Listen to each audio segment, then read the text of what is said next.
There's more. I want to play a game. I see dead people. I'm running this monkey farm now, Frankenstein. We are the weirdos, mister.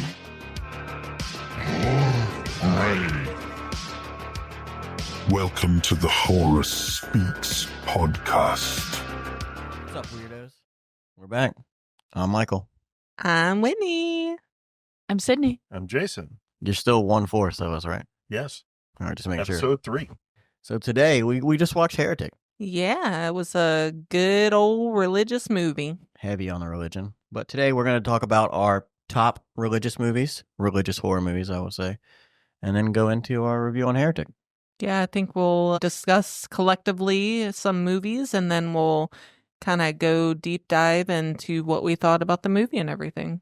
Hell yeah, brother. All right, Sydney, you're first. Oh, no. You got to be first today. Okay. Okay. I would say one of my top favorite religious movies that I've seen is called The Sacrament. It's found footage that reveals the events surrounding an investigative team's visit to a remote commune led by a dangerous fanatic who maintains an iron grip on his followers. So basically, it's definitely parallels of the Jim Jones massacre and his cult. And it's also found footage, so it's got that like realistic, creepy vibe to it. The most probably traumatic part of the movie is at the end when they do all drink the Kool-Aid, and he specifically tells them like earlier in the movie that there won't be writhing or pain or any of that from dying, and then they start to drink the Kool-Aid and they all start to like writhe in pain because they've been poisoned. And it's really dark, it's really scary. Yeah. I don't think I've seen this one. What would you rate it? It's probably a 9 for me. Okay. Yeah. So definitely a must watch. That was by Ty West, who did the Pearl? X trilogy, Pearl vaccine. He also did The House of the Devil, which is one of actually become a favorite of mine. And then what was there? Innkeepers. Yeah. Oh, The Innkeepers. Oh, that's the one where like their paranormal investigation stuff. Yes. In the hotel. Okay. Yeah. That movie bored the shit out of me. It comes on Pluto all the time. Every time. Innkeepers. Yeah. It's yeah. background noise. for What's the doing main cleaning. actress in that movie again? She was the actress who was in that. I remember. The Last House on the Left. Yeah, and she was in this mermaid. Sarah movie for Paxton. kids. That's right. Sarah Paxton. I took my daughter to that when she was little. H2O? Again, showing my age. Are you hating on H2O right now? I don't think anybody's hating on H2O. Yeah, I'd like to watch it. I've never seen that movie before, so She was a knowing that barbarian. it was a 9 out of 10 for you, I think I'll give it a Yes, she was. I haven't seen that yet. give it a go. You got to watch it. I think it's really just super scary for me because it is basically like the Jim Jones massacre. So if you don't know anything about that, it's just, or if you do, it's just horrifying to think about actually being there. Right, There was like, right. what, hundreds of people that died? Like close to 200 people he convinced to move to like South America, build the commune, like ruled with an iron fist over all of them. They had no technology, nothing. This was back, what, 70s? 70s? Was it that far back? I Let me think see. so. I don't know. But you don't make jokes about it because the punchline's too long. Mm-hmm. Mm. I see what you did there. Correct. All right, well, I think Sydney's doing a little Googling to see when that date was. Yeah, 900 people. Yes, occurred That's crazy. on November 18th, 1978, when more than 900 members of an 900? American cult called the People's Temple died in a mass suicide murder under the direction of their leader, Jim Jones. He got raided, right? Like his Yeah, yeah. yeah. It took place at the so-called Jonestown settlement in the South American nation of Guyana. Jones had founded what had become the People's Temple in Indiana in the 1950s and then relocated his congregation to California in the 1960s. In the 1970s, following negative media attention, the powerful, controlling preacher moved with some 1,000 of his followers to the Guyanese jungle, where he promised they would establish a utopian community. On November 18, 1978, U.S. Representative Leo Ryan, who had gone to Jonestown to investigate claims of abuse, because I know some people did leave, to investigate the claims of abuse, was murdered along with 4 members of his delegation. That same day, Jones ordered his followers to ingest poison-laced punch while armed guards stood by. So even if you were still there, you couldn't leave because you'd just be shot down. Dang. Yeah. That's The tense. 70s was a cultish time. Yeah, Mm. for sure. Yeah. What a time to be alive. I mean, Literally. yes. What else? Yeah, get you 2 more movies. No, Let's go around. Yeah. Go Yeah, around we'll go because I don't around. have my 3. You see, we don't have any structure with this. No. Yeah, we're just No, we don't need winging structure. it. We're friends talking. We're just, spitballing. Your turn, Jason. You're next in the circle. I think my big religious movie, the one that had the most impact on my life, certainly I saw it as a kid, was The Exorcist, because it was just as much about like faith as it was religion, and it kind of pits the two against each other in a way. When religion fails, do you have the faith to endure? Do you have, to overcome? And that movie actually had me so freaked out that I would go looking for books on demonology because I wanted to read as much as I could about it. So A, it didn't scare me anymore because it terrified me. And B, if it's true, what do you do about it? Could it possibly happen? And so, yeah, that was a movie that really had an effect on me. And also watching a family, like unravel in the midst of this, horrible situation that's happening. It was very, like I said in episode 1, it was kind of like guerrilla style. It was this whole like documentary type movie almost instead of like a Hollywood film. So it almost seemed real. And that was one movie that absolutely terrified me. So I would say that was like the number one big one for me. And you've been to the stairs too, right? Oh yeah, that's right. We went to the staircase, which I had to huff and puff to get up the damn thing. That's what we're gonna do. That's our thing. We need to go and Yeah. huff and puff again. A goal of Gotta get our 2025. steps and complete our rings. And right at the top of the stairs, like in the movie, is the exterior. It's the house that they used for the exterior minus the add-on that they built. Cool. And it was trippy. Did it make you feel better about the movie, seeing the stairs? I mean, I feel better about the movie as I've gotten older. I can appreciate it I think it's a masterpiece. I can appreciate it for what it is in all, facets. But it definitely made it more, I guess, real in a way. Yeah, for sure. Walking down the steps that, Father Karras tumbles down at the end. I mean, it's a scary movie for its time, for sure. Yeah. Yeah, I knew when I watched it as a kid, like being the age that I was, it definitely made me scared. Yeah, it was, it's one of those movies that really made me stop and think, What if? What else is out there? Yeah. Am I susceptible to this? What would make, that sort of thing? I mean, when you're a kid, you don't know, you have to consider the Possibilities. because Yep. I mean, the way they did it made it seem so real. Yeah. Did it make you believe more in that? In religion? Well, No. not in religion, but No. But you know what it did? It made me, I think it made me have more faith in myself, in my life as a human being, I think.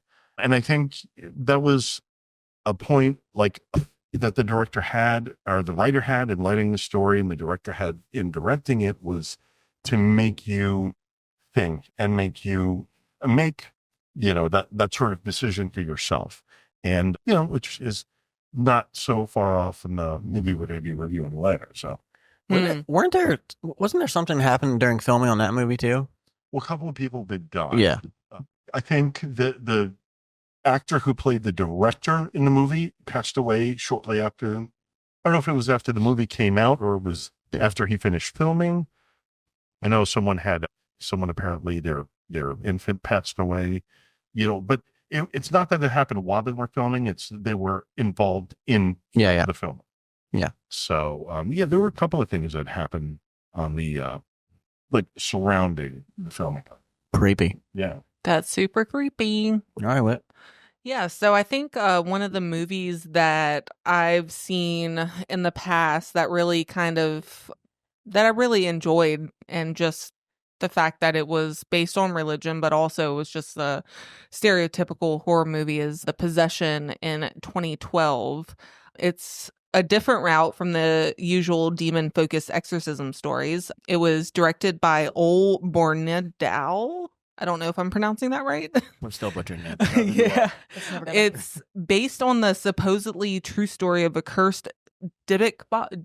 Yeah, the Dybbuk box. The Dybbuk box. We've seen the Dybbuk box. Yes, we did when we went to Vegas Well, at the quote Dybbuk box. At the Zach. the Zach Yeah. Bagans I want to Museum. go there. Yeah, it was a cool. Well, he never believed until he saw it face to face. So Yeah, but it's basically about a true story of the Dybbuk box, which adds an intriguing layer of mystery to the whole plot. It basically follows this girl named M. She buys an antique box at a yard sale, not knowing that it contains a malevolent, oh my goodness, spirit, as it is. As soon as she opens it, strange things just start happening. Her behavior changes. Her father, Clyde, soon realizes that something supernatural is at play. What makes this movie really stand out is probably the folklore lore, which is refreshing change from the typical Catholic exorcism narrative. I think the performances are solid, especially from Jeffrey Dean, who plays the dad. It also basically, it follows a dysfunctional family. And then once she buys this box from the yard sale and then starts experiencing like different things, the family just kind of comes together to try to figure out what's going on with it. So could you imagine buying a Dybbuk box from a yard sale? No. I'm gonna preface saying I've never seen this movie. Yeah, it's a really good movie. The only downside that it follows is the climax. While it's pretty intense, but it doesn't break new ground. The cultural elements and the eerie concept of the Dybbuk box keeps it engaging, I guess, because it's just a mystery of like what's in this Dybbuk box, like what's creating this basically dark spirit around this girl that, and so it's really interesting. I mean, I could be wrong, but don't quote me on this. Isn't like the Dybbuk box is the most haunted piece of material ever, and then it's like a tree, like there's pieces of the supernatural that bounce off of that, and apparently at Zach Bagans Museum, I'll go back to that, they have the Dybbuk box, and it's in like 2 layers of glass with a layer of gold in it, so nothing can get out apparently Or get in. I mean, it was creepy to see for sure. Like, I mean, Yeah, it it's was a creepy definitely item. creepy. Harry Oldman was the rabbi in that movie. Yes, that's what I was just about to say. So once M gets the box from the antique shop, or the antique from the yard sale, she brings it home and she opens it, and weird things start happening. And then I guess her parents, or her dad, Clyde, starts seeing that she's acting different. Her spirits are different. She's just kind of depressed in a way. And then supernatural things start happening. I think one of the scenes when she starts acting weird and starts having she starts speaking in like a different language, and her dad just kind of thinks that it's kind of strange. So then she reaches out to the rabbi, and then the rabbi kind of suggests that she needs like an exorcist kind of thing, because they think it's a supernatural kind of like a demon has taken a hold of her because of the Dybbuk box. So that kind of happens. And then towards the end of the movie, it basically, I mean, it has emotional boundaries in it. And then, with the whole like family and stuff. But yeah, I mean, I enjoyed the movie. It was a really good way to see like about the Dybbuk box. I mean, I'm sure there's plenty other movies about the Dybbuk box, but this was cool to see it, like how it could be a thing, if that makes sense. It has Modest Yahoo in it. Huh? It has Modest Yahoo. Yeah, it's Modest Yeah. Yahoo in it. Yeah. That's weird. That's crazy. I've never seen it. I do like Jeffrey Dean Morgan a lot, though. Yeah. He's always Negan to me. It was a very dark film. I mean, there's kind of like the togetherness of family and whatnot, but it gets pretty dark at one point. I definitely enjoyed it too. Yeah. Yeah, it was a good one. I mean, it's kind of like a typical, like, okay, they buy a box at a yard sale, they get it home, it possesses the kid because, kids are more susceptible to that kind of stuff. And then, Sponges. but it's cool to see like how the family is dysfunctional to begin with, because the husband and wife, they're having issues, and then they're trying to figure out together, they come together as husband and wife to figure out what's wrong with their child. So that's kind of a cool concept in the movie. But at the end, I remember that, they do the exorcism, everything's good, but then something's like really creepy, like something's unsettling almost as if the box is not done with what it wants to do, kind of thing. So it does like make you wonder how or what's going to happen, or if there is another, sequel to happen or prequel or whatever. So yeah, it's and spoilers, by the way. Just saying, we're gonna do spoilers. oh yes, We're always spoiling spoilers. everything. Oh, yeah. Spoil yeah. the shit out of some movies. Yep. Spoiler alert. My turn. Yep. I got a good one for you guys. One that we can definitely talk about. 2004, Mel Gibson's Passion of the Christ.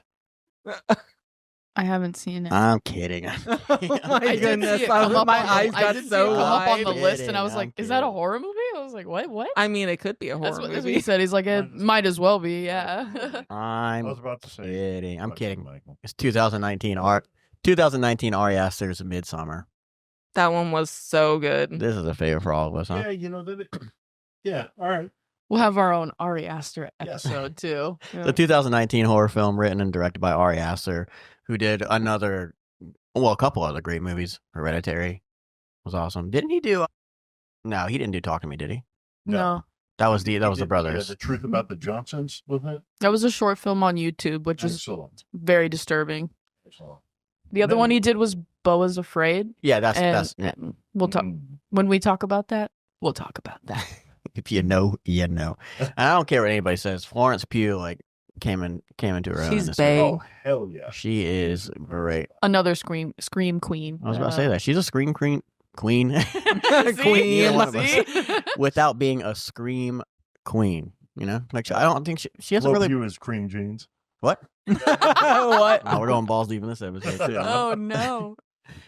Yeah, I feel like she always steps into her roles, even though she's like, her roles are really awkward. Like, Don't Worry, Darling, another like weird movie, Mhm. another crazy movie. But I thought Don't Worry, Darling was an A24 movie for the longest time until I found out it wasn't. It definitely gave A24 vibes. Yeah. It was for filmed sure. just like it. And yeah, I don't know. The movie, the storyline wasn't the craziest storyline, and I wasn't like super invested, but it still had me locked in. I Just- think for like the shock factor, like that wow factor. Yeah, it definitely was a slow burn. It kind of, started off slow and then it really got intense as the movie went on. So I was actually just telling him today, Today. yeah, that I watched a spoiler video before I even watched Midsummer, and I told him that I like even when I watched it, still I was still like totally disturbed and like yeah. I mean, just a little backstory. A couple travels to Sweden to visit their friend's rural hometown for its fabled Midsummer Festival. But what begins as an idyllic retreat quickly devolves into an increasingly violent and bizarre competition at the hands of a pagan cult. And that's part of it. Cults. Damn those Love cults. here, I think. But beginning at the beginning of the film, they go through. Flo Pugh goes through like a big loss. Her, Weird. I mean, her sister kills her family and then kills herself, right? Yeah. And then she has to deal with her boyfriend who isn't all the way there with her and doesn't let her grieve to the point where she wants to grieve. And then they decide to go to this Midsummer Fest, and she's still grieving about it. And they get there, and she's just kind of there, and everybody's super happy, and they're seeing how this cult can. I mean, I guess they don't realize it's really a cult. It's just like A a retreat. gathering per se. And I guess she thinks that that's going to make her feel good about everything. And then as the movie gets on, you don't get into an hour. You get into an hour into the movie, and then you see the first like real death scene, and it's a real death scene. Don't they trip balls in the once they get to the I'm tripping. yeah. And that's where you could really get into this movie, because when she goes through this trauma, her boyfriend, you said halfway there with her, Mhm. he's actually a narcissist and a prick. Oh yeah. No, I yes. mean, and the uncut version, which adds 24 minutes to the movie, really, really focuses, it zooms more in on that than the theatrical version did. And I when I saw the theatrical version, I was kind of like, well, maybe they just shouldn't be together. And then when I saw the director's cut, I was like, no, this guy's a fucking asshole. And I mean, how thoughtless he is. When they, with the shrooms, when they all trip on shrooms, you never give someone who has suffered a trauma like that, in that state of mind, psychotropics. Yeah. You just don't do that. Yeah, I think for her, it was just, he was probably like a thing of habit. And then, they go to this place and it's a happy thing for them. And she's going through a big trauma. So they go to this thing and she thinks she's going to be happier and happier. And then kind of get her mind off of everything. He does it. He brings her along because he feels sorry for her. Yeah. It's just shitty. But she goes because, one of the other friends invites her to become something very different in the end. Yeah, very but different. It's, it's the most painful breakup movie I've ever seen. Yeah. I mean, the movie was beautiful. The color palette. I'll talk about color palettes all day. Like, it was so bright, so but you're colorful. colorblind. Yeah, I am. That's true. So bright, so colorful, but it was very matte and muted at the same time. Like, the colors weren't all the way there, but they were still there. Yeah, they were still there. And then, the ending is pretty wild. It involves a bear suit, which is very Wicker Man-ish. Yes. Yeah. A lot of people compare this movie to Wicker Man. Oh yeah. Yeah. It's definitely got the notes. But that ending where spoiler again, they set the little thing on fire, but they set it on fire and then she just walks away and kind of smiles. It's, that's her closure. Like, she's kind of just let him go and she's done with it. Yeah, it was almost like definitely closure, but also kind of like revenge in a way because he was so just awful to her. Yeah. And the community exploited that for their own purposes. And then when she smiles, it's like, what? I just remember walking out of the theater feeling like someone just hit me across the face with a brick. Yeah. Well, That's how I felt too. I was gonna say she was the only one of that group that went there that was like emotionally and spiritually the weakest, but ended up going there and being the strongest. Ended up becoming like their May Queen and essentially adopted her own new family by, I assume, staying there. When you're weak, things attach to you a lot easier. Well, even whenever the Swedish friend is inviting her, he's like, this is going to change your life. Like, I feel something very special about you, so it kind of seemed a little planned for her. Yeah, I feel like she was very vulnerable. Like, it was more than just an invitation for it. Yeah, definitely. Very, very good movie. Yeah, but I definitely give it a 10 out of 10. We forgot to talk about the most important character in that movie. You guys' favorite, Eyebrows. Oh yeah, that guy was in that from. What was that movie? I can't think of his name. The Millers? Yes. Yes. Eyebrows. That guy. Will Poulter. Yeah, Will Poulter. I wrote his name, but I forgot to put it in caps, so it's stuck in my notes. It's in there forever. But then the scene with the flowers around her head, and she's in like the flower dress thing. It's so sick. We saw someone cosplay that at Katsucon. Yeah, we did. Nice. They were in like the big cone with flowers on it, and somebody had to feed her chicken tenders because she didn't have her arms out. Yeah, super cool. It was so good. But yeah, I love the movie. Like I said, the plot wasn't the best, but it's still stuck there for me. Yeah, I think the beauty of the movie really made it worth watching, and I definitely suggest that if anyone has not watched it, to definitely put it on their list to watch. That's one I'm going to upgrade to 4K because of the color. Oh, okay. Yeah. We can watch on your TV. Word up. Hey, chat. You'll never believe what just happened. Our interface just shut off. Oopsies. We went through a lot just now. It'd be like that. We were fighting for our lives. A lot of loss. Good conversations. We have some emotions, but we're gonna keep on trucking. I was like, no, Wilson. Yeah, I saw her. She had her arms raised up. She was like kneeled down. She was screaming. It's a rough one, but let's keep it trucking. All right. No. All right. So my next religious film would be The Devil's Bath, which came out this year, 2024. 1750, Agnes doesn't feel at home in her husband's world. A shocking act seems to be the only way out, a profound and disturbing psychogram of a woman based on historical records. Oh, man, this one. I've never seen this one. It's loaded. Oh, yeah. 2 hours. 2 hours. That's a long movie to watch at night. It's good pacing. And I didn't find that the language was too, I don't know what you'd call it. It wasn't like The Witch to me. No, I think it was subtitles. I can't remember that part. I just remember it being super good. I think it was subtitled, and I think that's why we haven't watched it. You know how we feel about subtitles. You don't need too much of the subtitles, really. They say a lot in just the cinematography, the images, the body language. Basically, Agnes gets married, and she's like so ready for this life of bliss. And his mother is like always at their house, always cooking the meals, basically always ragging on her right in front of her to him and her to her. And she just really starts to hate her life. And basically, you kind of think there's some kind of like possession thing going on, but really you just kind of see that it's just she's very depressed. And you see another scene where it's kind of where religion comes into it. A man in the village unalives himself. And that's obviously not the way of God. And so they don't give him a proper burial or funeral or anything. They just leave him in this like muddy field with like other dead animals and like don't even let the mother of this guy go to him. Like they shun her as well. So you just start to see. So she sees that she cannot unalive herself because she won't go to heaven.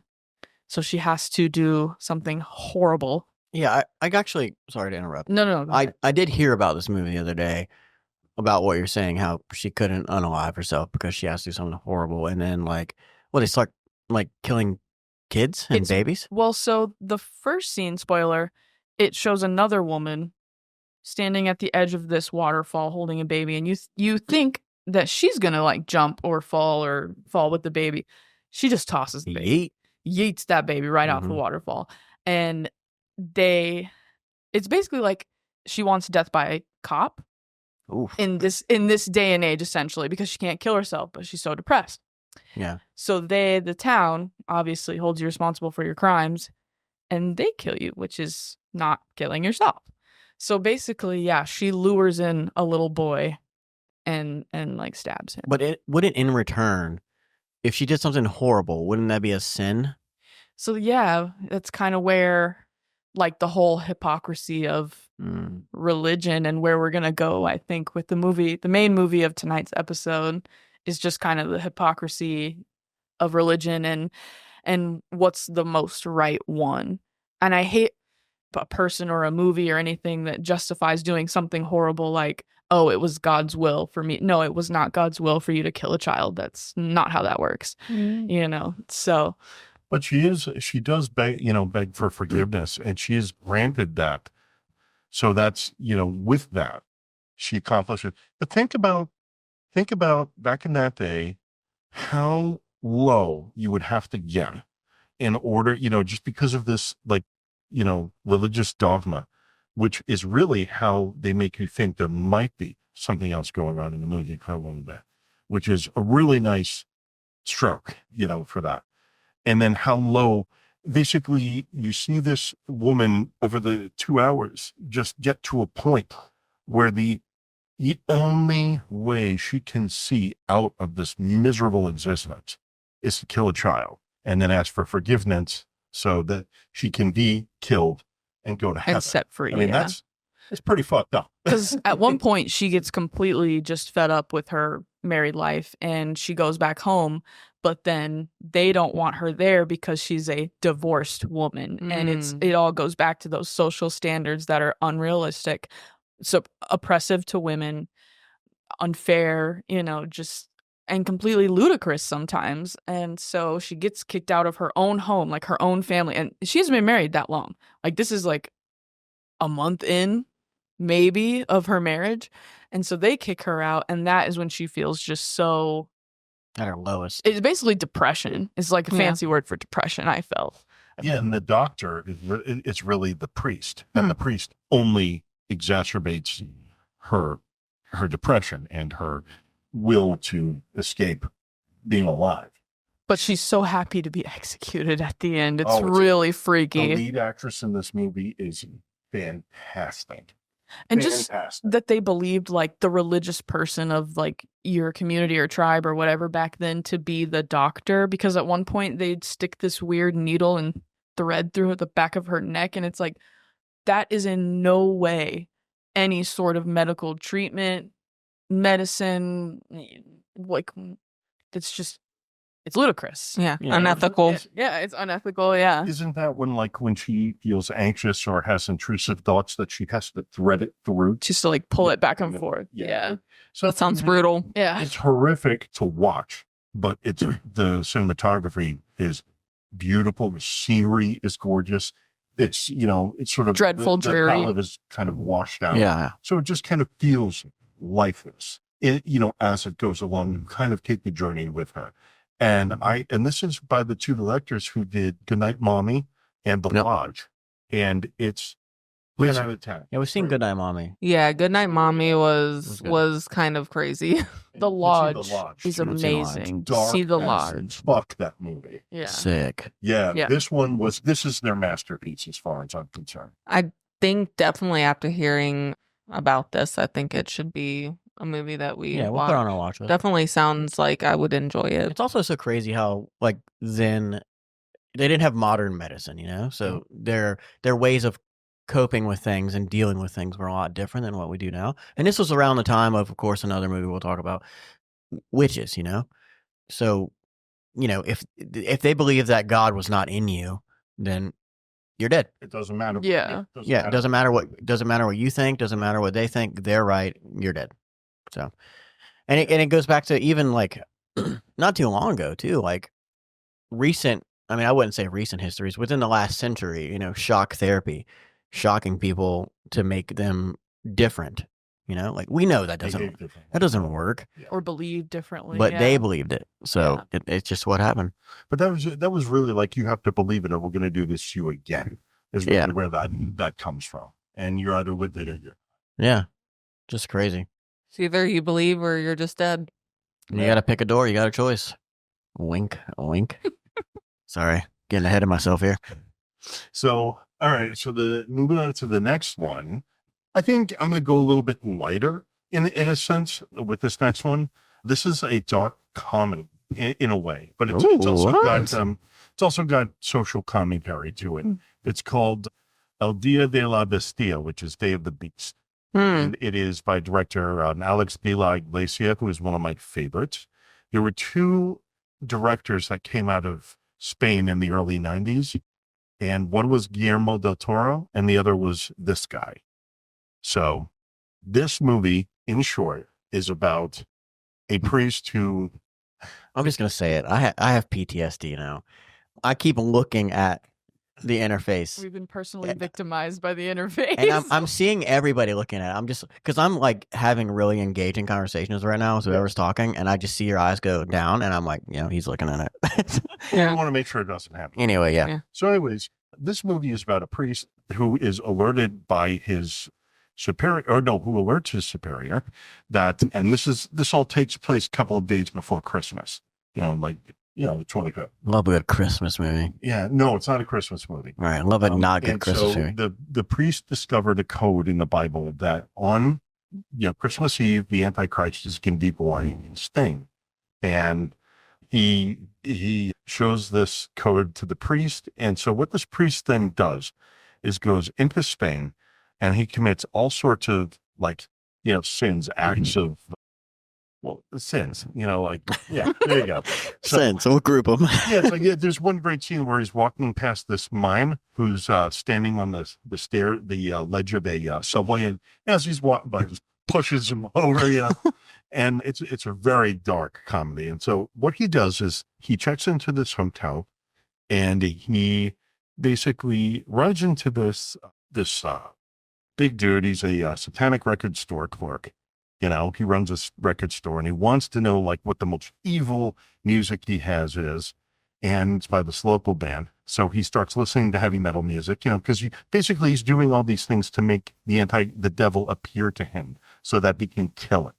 All right. And then he and this record store clerk abduct one of these psychic television show hosts. Yeah. And then what they do is they need the blood of virgin. So they, the priest, chloroforms this, this woman that lives in the apartment complex that he lives in, and he takes a syringe and he draws her blood. So they've got that. He starts tripping on acid through this satanic ritual. And so it's these three running through the streets of Spain on Christmas Eve, tripping their balls off with shotguns, looking for Satan. It's a masterpiece. That sounds like a normal weekend. I love this movie so much. It seems, we are not comedy people. We watch our comedies, I think sometimes. Yeah. I wouldn't say I like comedy movies, but I do have a love for a dark comedy, and I also do like comedies that are also dramatic. I think we're typecasted with comedies. Like we like our normal actors, like Will Ferrell, Jonah Hill, all those people. But if it's a comedy that's out of our casting, we're just weird about it. But we do like dark comedy. It is. It's very twisted. Yeah, there's a movie, totally off topic, but there's a movie called Dinner in America, and that's kind of like a romantic movie, but it's also has its definitely drama, and then also has some comedic relief within the movie. But I definitely feel like if you're not really into comedy movies or rom-coms, definitely give that movie a check out, because it is a movie that I could probably watch over again, and it's not necessarily horror or anything, but it's just one of those movies that is a good watch. We all know the reason you watched that movie. It was the crush of the internet, Kyle Gallner. I mean, I can't lie about that one. Typecasted. See, you see what I'm saying? He's in our castings. You should gravitate to what to you I like. mean, he's a really good actor, and I forget the lady or the girl that plays alongside with him, but I mean, it's a good movie. So, I mean, if you're not really into comedy, but not into romantic comedies, then I don't know, it's a different take on it. So this it's funny, it's sick and twisted, and it's brutal. Like I said, it's definitely got a little social commentary going in it. And it's just off-road. Definitely check it out. I would definitely like to. There's a lot of dark comedies that I kind of want to get into, and like I've seen so many previews for it, and it's FX's What We Do in the Shadows. Oh. I've never seen it. Funny. It looks stupid as hell. The movie was great. But I want to watch the show. The show is pretty funny. Wouldn't say it's dark comedy. I didn't get dark comedy from it. What's that movie that I was like, I don't want to watch this, with the zombies having, Brain Dead. Have you seen Brain Dead? No, we haven't seen that one. Oh, we did watch the trailer for, what was it? That movie, Street Trash. Yeah, that was a good It one. looks so dumb. It's dumb in a good way.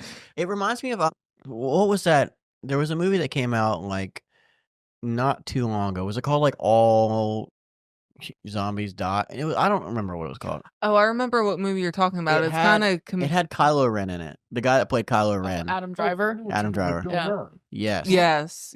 That movie was silly. It gave me Zombieland vibes, so I was like, I need to watch this, and I hated it. Yeah, it was. Yeah, the acting was kind of. I don't know. There are no zombie comedies other than Zombieland. Let's be real. Yeah, definitely. Well, there's a zombie rom-com with Nicholas Hoult called Warm Bodies. That was a good Saw it one. in theaters.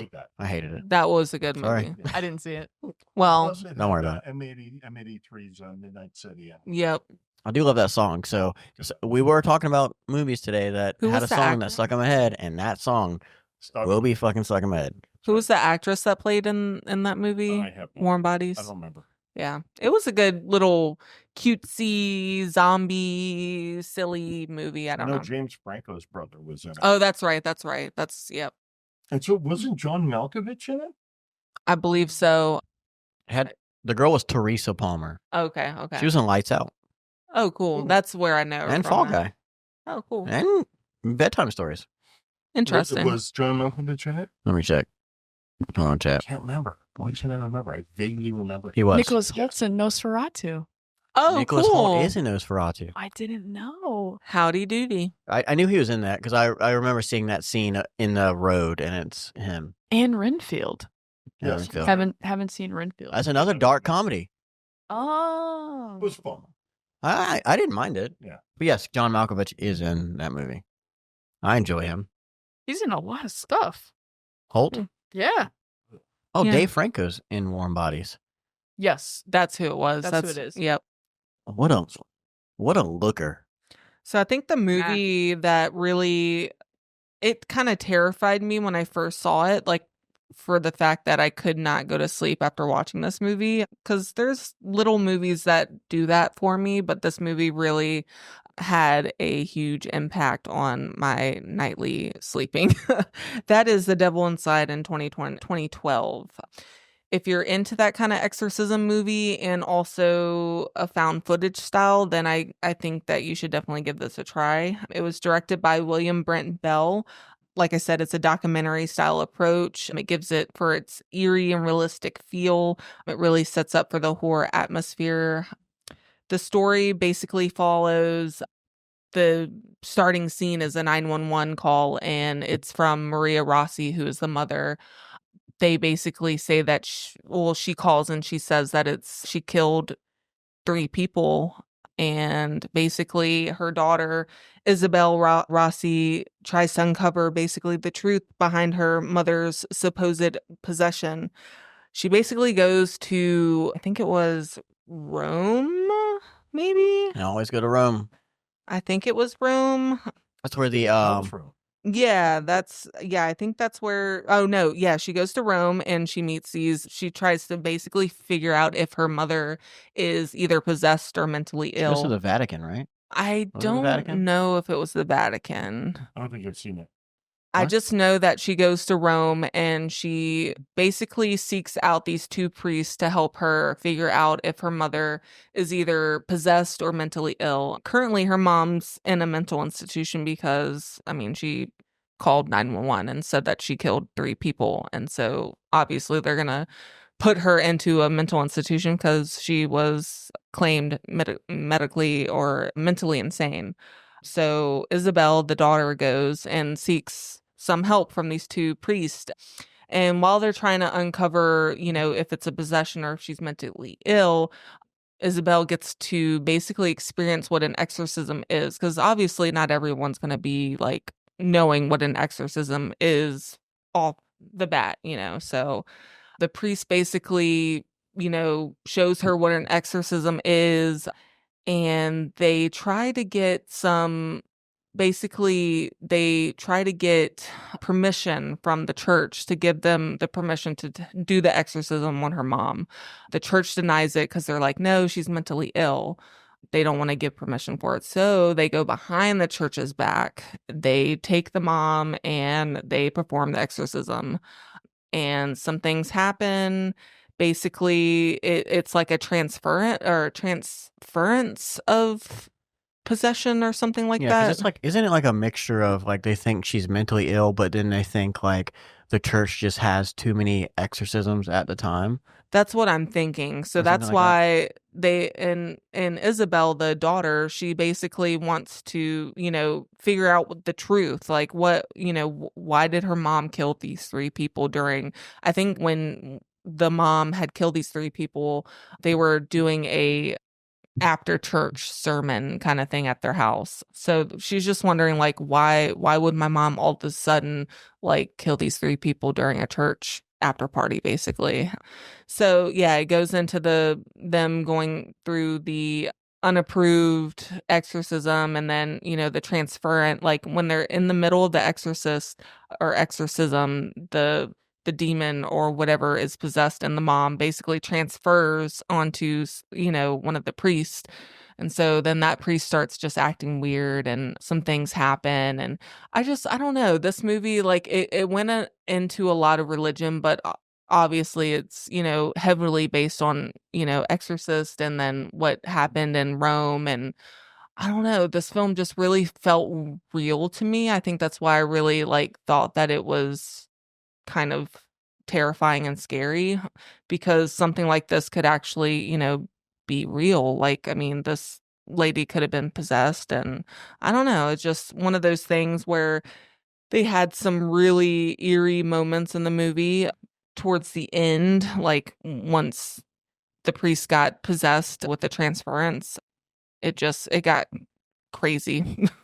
I'm a sucker for found footage movies. You guys already know. And I this. think that's why I loved the way that this movie was filmed. It doesn't really have a whole lot of like backstory. Like there's no like plot really, besides, her mom killed 3 people.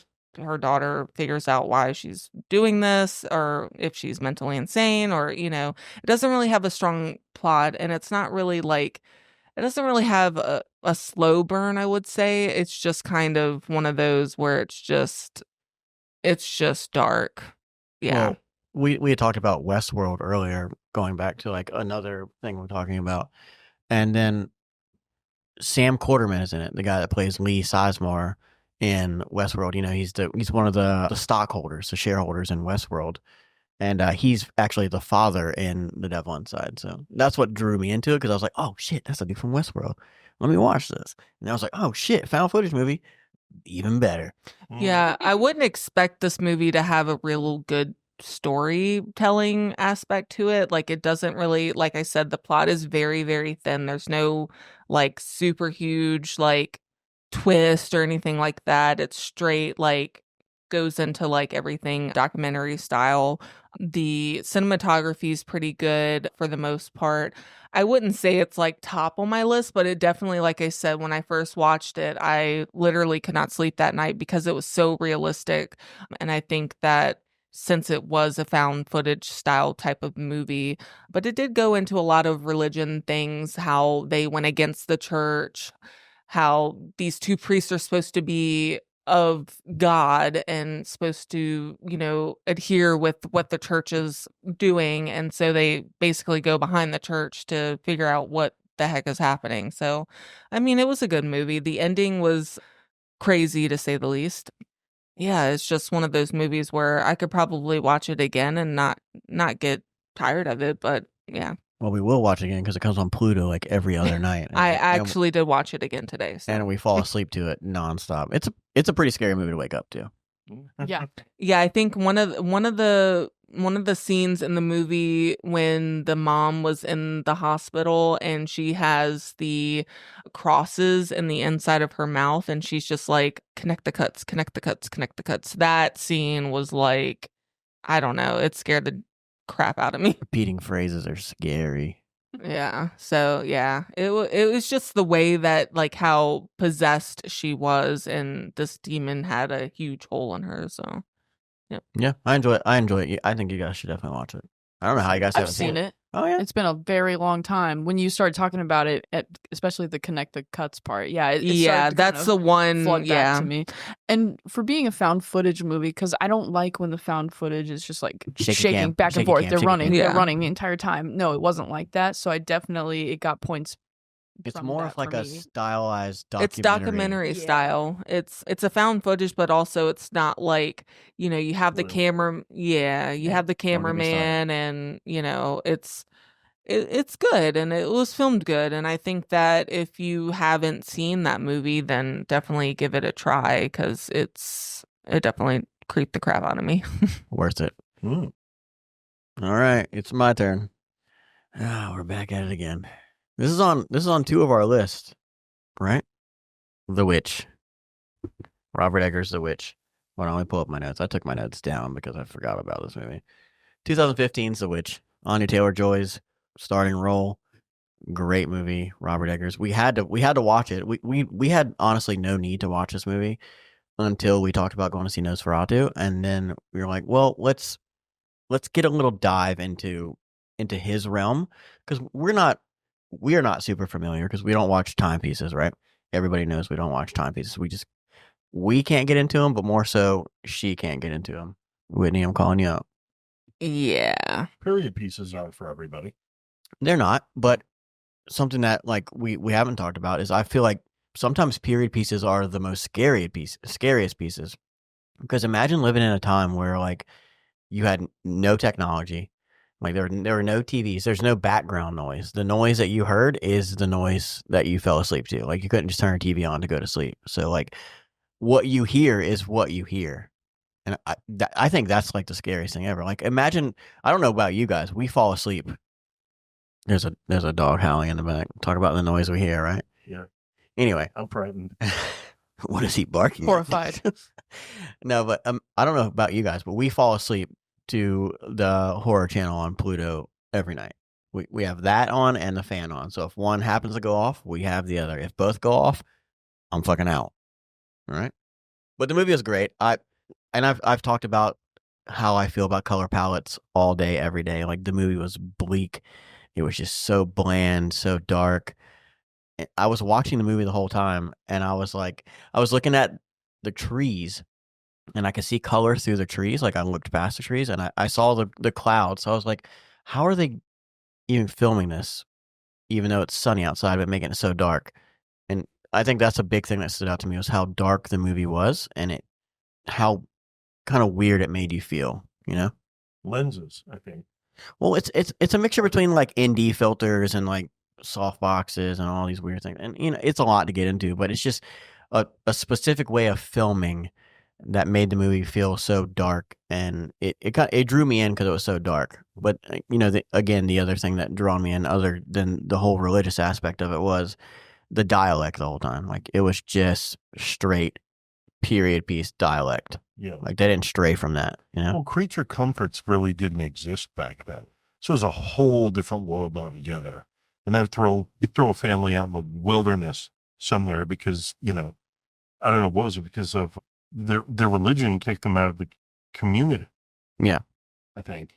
If I'm remembering correctly. They are exiled at the very beginning from wherever they're at. So that adds another struggle as they're having to find new land, figure out if it's even farmable, which it ends up not being either because of like a curse, which they accuse Thomason of the whole time. So yeah, and they don't want to go into the woods, and then there's a lot of backstory that goes into the woods because the witch is in the woods, which, you know, Robert Eggers did a Hansel and Gretel piece back in the day, and they go into the woods, they find this like tiny little hobbit hole house, and you know, that's where the baby gets taken at the beginning of the movie. And you know, one thing I wanted to see more of was that house. I wanted to see what was inside that house. Why was the witch living there? And more so what the witch looked like. Because, you know, we talked about how scary the witch was when you finally got to see her in like the horse stable or barn or whatever it was. And it was fucking frightening. And that's all, you only got to see one picture of her, because when you saw the witch before, when Caleb, that little piece of shit, went to her, I just wanted to punch him in the face. He was like, the witch was beautiful.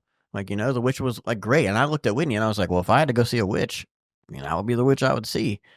And like, that's all you got to see of the witch. So that was kind of cool, that aspect of like, what does this creature look like? It kind of made you think about things a little bit more. I mean, I enjoyed it. I didn't think I would like it as much as I did. I enjoyed it. Less is more with that sort of thing too. I mean, the less you see, the less you know, the scarier it is. You know, the mind works up. Mm-hmm. And I love that, especially in a piece like that. Yeah. It definitely seemed like there was multiple witches by the ending, because you saw a whole bunch of them floating up. Oh, there were by tons of, yeah. the fire. And that was like a thing back in the day, like women dancing naked by the fire. Oh, they're witches, you know?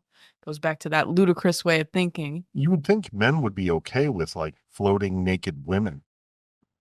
I don't know if I can co-sign to this. Well, I mean, you know, not if they were having their period or had to pee real bad, but Then it would definitely be a period piece. well, that's right. It's all right. Out of the chat. Well, Sydney, this was on your list too, right? Yeah. So let's what were your thoughts on it? Because we're going to talk about it again either way. Well, just like it said in the description, like, of this loving family, but at no point were they really loving to each other. And I get that's probably part of the time period, is that's how parents were.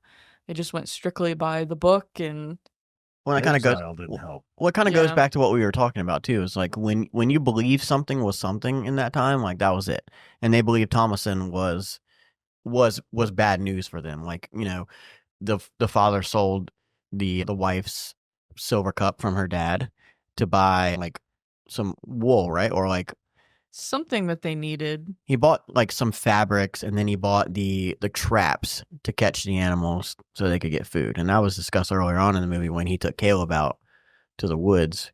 And then, you know, Caleb lied about that and said he was going to get apples from the valley or whatever, which was not true, because she she didn't want him taking him into the woods because of the witch aspect. Oh yeah, it was kind of like The Boy Who Cried Wolf with like, oh, there's a witch in the woods, there's a witch in the woods, and accusing Thomason of it, and then there actually was like the devil and witches in the woods. So yeah, I enjoyed it. I mean, I thought it was. It's a 10 out of 10 for me. Yeah, same. I'd go 7.3. I wouldn't watch it again. I don't need to watch it again because I know what happens. It's not one of those replay values for me. Yeah, I think with me not really enjoying period pieces, I at least wanted to give it a chance because of how I've heard reviews on how it was beautifully made and how it was really good movie. So I wanted to give it, at least a 5 out of 10 for me. Just mere fact that, it was a period piece. It did have a kind of a slow burn to the plot and everything. But once the plot started going, it made sense to me. I was able to kind of keep a track of it. And I think where it lost me was the end because it just kind of just ended very abruptly. So that's my only complaint on it. But other than that, I thought it was a beautiful movie. Well, we're at the point of tonight's episode where we're going to talk about a movie that's very fresh in our minds, like fresh like an hour ago in our minds because we're finally fucking getting around to seeing it. We wanted to watch it together. We wanted to be cute and cuddle up on the couch and eat popcorn and snacks and watch it. You're weird. Yeah, we didn't cuddle. There was a couch cushion in between us that I said we should get a tray for snacks. Got to keep the Bible between y'all too. No, we got to keep Jesus in between us. You get it? It's a religious episode. Got it? You don't. Plus, he has holes in his hand, so that make a note of it. Jeez. All right. Anyways, moving on. So we just watched Heretic. It just came out in 2024. It was directed by Scott Beck and Brian Woods. Basically, the story surrounds about these two Mormon sisters. We got missionaries. We have Sister Barnes, who was played by Sophia Thatcher, and Sister Paxton, who was played by Chloe East. They visit this home of Mr. Reed, who is played by the notorious Hugh Grant. It was a reclusive man who basically lures them under false pretenses. They find themselves trapped, and Mr. Reed basically engages them in a harrowing game of psychological manipulation, which basically is challenging their faith, basically just challenging their faith. At its core. At its core. Yeah, I hadn't seen any movies with the other girl, but I know Sophie Thatcher was in Yellow Jackets. We've kind of watched, like briefly watched. Prospect, which was fabulous. She was also in Maxine, which we also haven't seen. She's in Boogeyman. Yeah, great. Classic, right? I haven't seen it. But she's in the upcoming Companion movie, too. Yep. Yeah. And the film explores like a lot of religion, belief, human condition. And it really, I really enjoyed Hugh Grant's performance and how he was really this sinister antagonist and basically just making them challenge, are they in belief or are they not in belief? I guess kind of thinking about it, the opening scene when they're sitting on that bench where it's like the back of the bench says, does size really matter? And they're talking about condoms and they're talking about porn stars and everything. It kind of almost makes you think that we know where Sophie Thatcher's character is in her beliefs, but we're kind of on a weird plane of where the other girl's beliefs are because she's thinking about all these things that are kind of considered, I guess, sins, like having sex with somebody you don't know, filming these things, doing all these sexual acts that could be considered, I guess, a sin. And then, they're going around to the town asking hey, do you believe in Jesus? Do you need this and this and this? Kind of when you see people at the mall that are do you want to go to church this Sunday? Kind of like those people. And they're to me, they're annoying, but to other people, they have a purpose, right? So they're going to all these people asking these, and they're going door to door asking if they have heard the word, and then they run into Hugh Grant's house. And then that's where their beliefs are really pushed to the fullest. It definitely kept me on my toes the moment that the girls stepped into Mr. Reed, who is played by Hugh Grant's house. It was just that eerie feeling, and then just how he was just nonchalantly oh, my wife is gonna make you guys blueberry pie. I was just get out of there. Don't do it. Yeah, the intensity, almost the whole movie was just like crazy. My heart was beating really hard. My stomach started to hurt. It was just, and he was even making them question what was real, because he was weird, but his body was always very calm. He never presented anything aggressive. It was just like, even like I said, even making them question, like, is this man safe? He hasn't done anything to provoke fear, but yet I'm afraid. What does that mean for It's like, me? is he really a threat to them?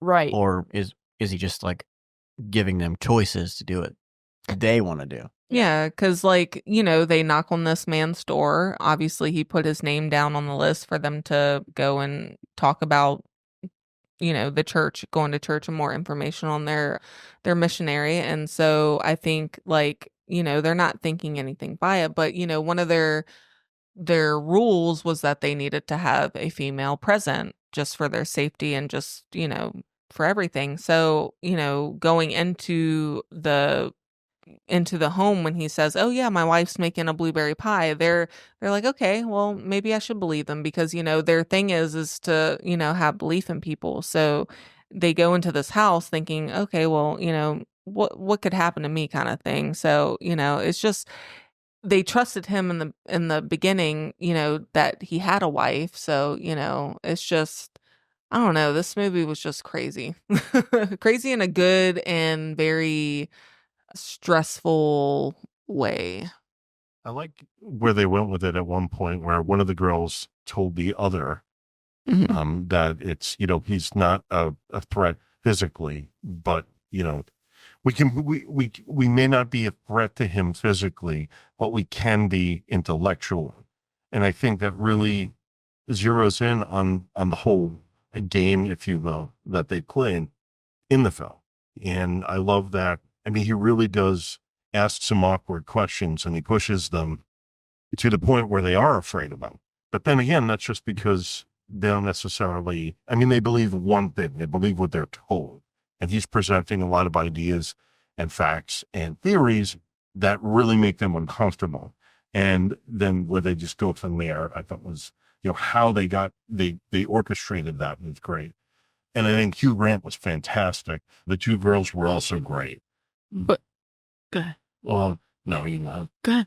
I was going to say, but they do bring the movie to a point, like the first 2/3 of the film are great, and the first half of the last third was really interesting. But they just kind of they pulled a couple of moves that really kind of threw me out of it a little bit. It's a great movie, but I just feel like they cheapened it a little bit. They took the easy road out in a way. Yeah, I think that's where it lost some points for me. It was the towards the end. I mean, it had a good plot. It built it up. Like, it was very tense. And then, yeah, that ending was just kind of lost it for me. Great script, too. Great script. And even, up until the point where I agree, it did kind of deduct from what we had already experienced up to that point as far as intensity, suspense, like all those things. He was telling them basically, question everything, question the things you see, the things you don't see. They just trustingly went into someone's house. Yeah, what you're told, what you're conditioned to believe, but also compared all these other religions that say a lot of the same thing. So what about yours makes yours right or the best or whatever it is you're looking for? Well, it's kind of crazy when you think of it, and it just popped into my head. The whole movie is about questioning. Mm-hmm. You have questioning and choices. The opening scene that I was just talking about, where it zooms out and says, "Does size really matter?" That's a question. They're going through the town saying, "Hey, do you want to hear the word?" or whatever. They're giving them a choice and asking them a question. They have the choice to say yes or no. When they chain their bikes to the fence, they go up to the door. He answers the door. He says, "Do you want to come in? Do you want to get rid of the storm?" That's a choice, a choice they make. They have a choice to do that. And first they were hesitant because they're like, this is a strange dude's house, and why would I go in there? They were kind of hesitant at first, but once he told them about his wife and that she was making a pie, they're like, oh yeah, let me trust him because he's telling them that. So they're like, well, with my faith, I should probably trust him because he wanted to hear the word. Yep, He told them exactly. what they wanted to hear, which is basically what's been the part for the course of their entire lives. Yeah, it's like their structure. Yeah. And another thing I really loved, at one point, one of the girls says, we're being held prisoners here. And he said, no, you chose to come here. Yeah. You came to me, the other thing. It's, and so it's really interesting how it kind of smacks the reality into you a little bit. Yeah. It's like, you have to take responsibility and accountability for your choices and your actions, And I think they drove that home pretty hard. Yeah. Without being, heavy-handed. Yeah. Well, I mean, even just like, past the door scene, they sit down on the couch, they're talking to him, he's questioning them, giving them a lot of questions. They're not asking much back just because they want to hear him listen. They want to hear Tell him. Yeah, they want to tell him what is going on. And then they soon start to put the pieces together, like, oh, I smell blueberry pie, like this pie smells great. And I said it to you guys on the couch. I was like, it's a fucking candle. I know it's a candle. And it turned out to be a candle, a blueberry scented candle. When they walk away, they finally get these ideas in their head that maybe what they're hearing is just not correct, Yeah, it was like the fact that he basically said that if you're going to tell me what you want to tell me, then I'm going to tell you what I want to tell you, which basically. Is fair. So, but then believing in God is believing in something that you can't see, the same way he leads them to believe the blueberry pie is real by deception, essentially. I've told you one thing, you can smell something, but did you see it? Right. And you wanted to believe it. Yeah. Mm-hmm. And you wanted to believe that he had a wife, which I'm still kind of thinking he had a wife somewhere. Like, because you wanted to feel safe. Well, illusion of safety. Yeah. Well, when they go into the other room, which is basically, two or four church pews with a little desk in the front, he has that cup that says BBY at the end. So I'm like, maybe that says hubby. So like, did he get that cup for the deception aspect, or did he actually have a wife? That gave him that cup. And I think that the room looked the way that it did is because he wanted them to believe that it was a safe place for them. Yeah, he wanted them to feel comfortable. Yep. And they did feel comfortable. And he did say that. He's like, I want you to be comfortable with certain things that I'm saying to you and certain facts. It's like circumstances involved. He wanted them to be comfortable. But how could they? Because what they base their lives upon is being challenged to the point where they have to consider the possibility of an alternative. That was what really captivated me about this movie, the way he vetted them and the way he opened up and said, okay, I have an idea for you, kind of thing. Yeah. Yeah. Very well. I mean, he was super knowledgeable in questioning them and vetting them, like to the point of, the Monopoly games, the one song they were listening. Yeah. The one song he asked them if they'd ever heard, and they said no. And they're like, well, have you ever heard Creep? And then have you ever heard that Lana Del Rey song? Yeah. And it actually made me think. I was like, damn, I didn't even know this information I didn't know that these three artists shared like this little time and I guess court cases together. I didn't know that. And that was kind of cool. And yeah. Well, it was almost kind of like he was explaining, the whole thing kind of like telephone. You have 10 people in the line. You start off with a story on one end, and by the time you get to the other end, it's a different story. Yeah. That was originally told. Yeah. Simple, like perfectly valid. Yeah, simple elementary school game you used to play in like music class where you just tell somebody something and then you'd go down 25 people and you'd see if it was the same thing. Right. So it's, what he was saying in the film was, there is no one true religion, even though there is, and they tell you what that is at the end, which makes a lot of sense because it's not a religion, it's a concept that religions are, that they incorporate. Yeah. And I love that. But then they just got a little silly in a couple of things. And also the fact that, the sisters are supposed to be true and to themselves, and the fact in one of the scenes where they think that one of the sisters think that he pulled out a what was it? Well, yeah. So they choose a door and then they go down to like, just I guess just a little backstory. They choose a door and then they go down to this kind of like crypt area, which is like a basement of a house, which in our minds we were thinking they're like going deeper down into this house, which is like the levels of hell. Yeah, you know. So they get down there and then this like creepy ass girl comes down, and that's when I was kind of like, I don't know. I didn't want them to go that way with the movie, but then I you find out that girl is just another girl that's been weakened to the point where she's like almost dead. But then I thought in my head, like, how does she get her arms behind her back in that like praying pose? Yeah, that was super. And then the crunching of the bone sound. It was and just like she kneeled in that position too, like that. Well, she didn't actually kneel. She just crouched into that position, like, and I can't do that. I can't do that position. Yeah, but from being in. What you learn later on is the cages. So then, they have this. They pick up like a letter opener. Maybe they pick up a letter opener, and she's like, "Hey, when I say this magic word, go ahead and stab him in the neck. We'll get out of this place."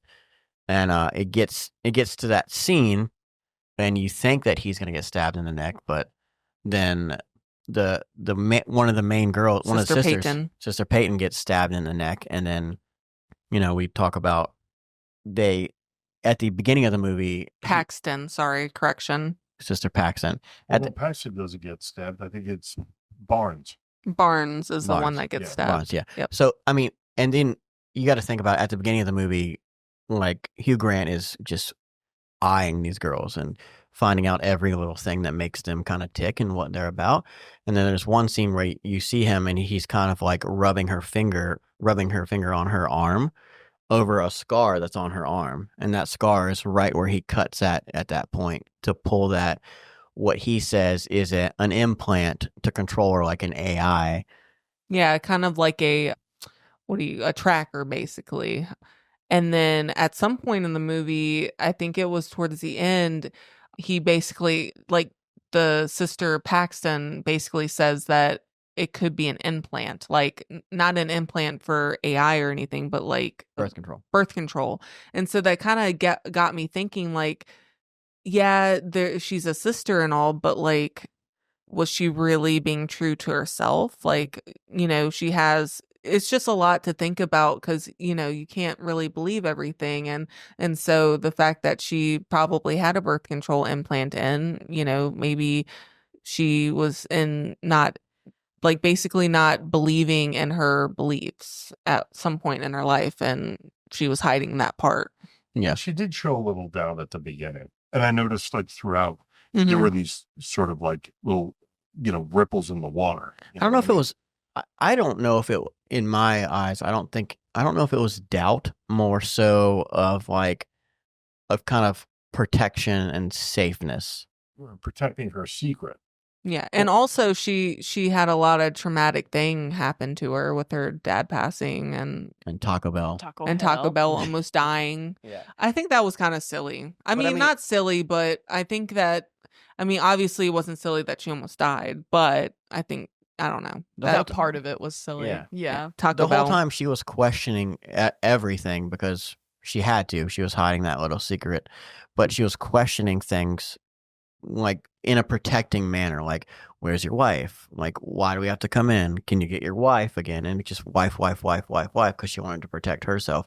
And then Hugh Grant kind of picked up on that, and that's when he saw her like rub that little scar on her arm, and like it zoomed into her face and her mannerisms, and it zoomed in close to his face and how his mannerisms were. And then he just kept picking up on things. But then it led to me to think that, like, isn't an IUD? Is that what it's called? IUD. IUD? Yes. Interuterine device. Yep. An implant in her arm. Those are not metal. No, they don't really look like that. I think the whole point of that was he told her one thing, because when the Sister Paxton was on the stairs, it was almost like the weaker one of the two, the one who had doubts in her faith, like succumbed to that she was already dead, whereas Paxton was like still pretty stronghold in her faith and was like challenge him back. like it's basically like you can prove to me that God is real, like just as easily as I can prove that he's not real. Like there's sides to both. Like if I believe, you're gonna have a hard time convincing me that he's not real, and vice versa. So I think that was, him saying that to keep challenging her and on what, what was Yeah, real. that makes a lot of sense because, like, I'm not religious at all. I don't believe. And so I think if someone was to come to me and say, a little something about like, okay, this is why you should believe. I'm like, I don't know how convincing that would be to me since I'm already in a disbelief. So I think, yeah, it's just, yeah. I think that the contraception in her arm kind of like confused me, but it wasn't super silly enough for me to like not, not suspend disbelief. But it kind of goes back to the very opening scene where they're sitting on the bench talking about pornography and I never even connected those two. on the back there's Something they've been fed to believe. Does size matter? Yeah. Yeah. It was a kind of comedic scene too. I actually really like that scene where he like cuts her arm open and is trying to get that metal piece out, and he's digging his fingers in and he's like, "Oh, I think that's it. And then he pulls it and he's like, "Nope, that's just the vein." Yeah, that's my Australian accent. It should have been British, but yeah, but it makes sense like they were just openly talking about that being sisters and part of a church and whatnot, and they were just openly talking about it. But I think it was kind of a way for her to feel like she was comfortable, like she was able to talk about it and not feel any guilt or any criticism. Obviously Sister Paxton didn't know that part, but it was easier for Sister Barnes to be able to openly talk about it. I think that conversation at the beginning kind of like shows a little bit of hypocrisy of religion. Oh yeah. Here they are, they're supposed to be devout, they're supposed to not let anything like that into their lives, and here they are talking very openly and explicitly about it. And then they go to this guy's house and they're questioned, and then they're confronted, and they're kind of called out. And it's really interesting how they show you the contrast, like from the beginning of the film to being in the midst of this person that is telling them, he doesn't believe in your religion, but he does believe in God. He can show you. It's really interesting. Well, a part we miss, bouncing off of that, is a part of he can show you God. That weird ass creepy girl that comes down the stairs is a quote unquote prophet. So she can die and come back to life because, he poisons the pie that she eats. She dies, falls face first into the pie. She'll come back to life, but we find out later on it's a trap door under the table, which they moved to try and escape earlier. Didn't notice there was a trap door there. And another girl crawls out of that hole, switches bodies, throws her down the hole. And it's all what they believed, They thought that she had maybe came back to life, but they had a choice to believe whether she came back to life or whether she was still dead. And the prophet did, the supposedly prophet came back and basically told, a little story, if you will. And at the end of the story, the prophet basically says it's not real. So that, like, I know Barnes, yeah, she went off book, and Barnes kind of had a suspicion on if this is actually like, did she actually come back from life, or did she did she actually get resurrected? Like, so another thing, was a lot of questioning. So, well, there was an element of seeing isn't always believing also. So there was the thing that I loved about the first 2/3 of the film was it was a lot of questioning. It was a lot to really make you think about. But then in the third act, I take it back. They do kind of beat you over the head with it. God does exist, but well, no, because I think that was like a form of manipulation, really. Yeah, and that's I can show you the one true religion, and it's control. Yeah, and it was just sort of like, yeah, you kind of like you started slamming it home with the prophets, and then it just kind of continues to do that. So it did get a little heavy-handed at the end, but it was just the whole they played with you with the whole resurrection bit, but then they got kind of sloppy. But I mean, the whole aspect of the movie was controlled. Yeah, he was never not in control. Like the girls came into the door locked on a time locked. He was in control from the beginning. They were never in control. They were never going to leave, you know? So even at the end, I mean, even in the middle where they're talking to the prophet and they're like, oh, I can show you God. In his eyes, I guess God was kind of him because he was in control the entire time, you know? but it was still riddle. You know, it was still a riddle. And he was pushing them to solve it. But even if they solved it, he was still in control. Still kind of can't figure out why. Yeah, because he was always in control. He was never not in control. Yeah, because I was kind of wondering, because in points of the movie, he was carving like little people, and he had the house that he had carved, and it was basically a replica of his house and all the different like rooms and stuff that was in. So that part kind of confused me, because I was like, why is he carving these little people, and what is he doing with that? I mean, he's carving more people. I was gonna say he's playing God essentially. He's creating people, and that makes sense. To put into their place. Yeah, And there were some really interesting scenes where they went from where the girls were right to that mall. In a seamless motion where it, I honestly, there was one part where I was like, oh, this is going to go this way. It was when she was running through the house and they zoomed out on I guess like the blueprint, like diagram of the house he made. You remember that Christmas movie? Came out in like 80s, early 90s, where they did the whole movie, and then at the end, they find out that it was a hospital movie. They find out that like the hospital or whatever is inside of a snow globe, and it was all just like fake. I don't remember what the movie was called. Anyways, I thought it was going to go that way. Like it was all going to be fake. And then I was like, oh, this is kind of weird. It didn't end up that way. And it was just kind of showing like a blueprint of where she was walking around the house. But the one scene where, didn't they like zoom into it? Mm-hmm. And it showed her walking around instead of zooming out. So it's kind of like for a split second, just to let you know, okay, this is her location in the house. Yeah. But then that one scene where they zoomed out and showed her running through. But I guess it was just kind of like a diagram of where she's at in the house in relation to, how the house laid out. Well, because he kept saying this is a small house, and the diagram and all the chambers show you that it is much bigger than, again, what you are led to believe. Yeah. So. Yeah, I mean, the movie itself, I would probably give it a 7, maybe a 7.5.